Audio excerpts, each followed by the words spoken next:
Ilan nga ba ang mga langit na binabanggit sa Biblia?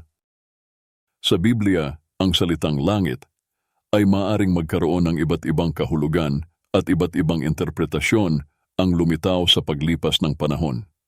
Ating himayin ito.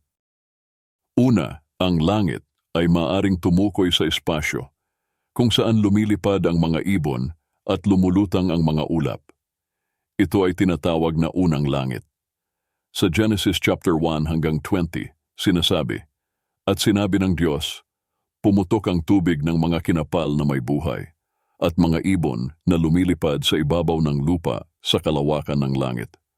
Dito, ang langit ay tumutukoy sa kalangitan.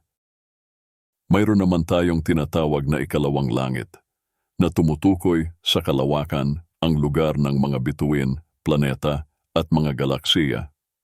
Sa Awit Kabanata 19 hanggang 1, sinasabi, "Ang mga langit ay nagpapahayag ng kaluwalhatian ng Diyos, at ang kalawakan ay nagpapakita ng gawa ng kanyang mga kamay.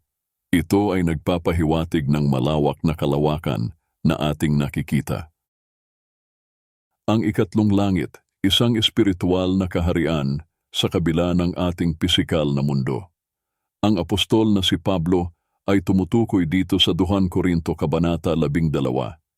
"Nakikilala ko ang isang tao kay Kristo na 14 na taon na ang nakalilipas, na dinala sa ikatlong langit."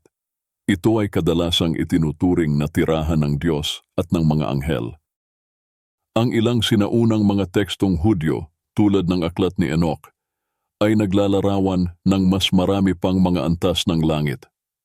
Ang mga tekstong ito, bagaman hindi bahagi ng kanonikal na Biblia, ay nagbibigay ng sulyap sa iba't ibang paniniwala tungkol sa mga kaharian ng langit noong sinaunang panahon.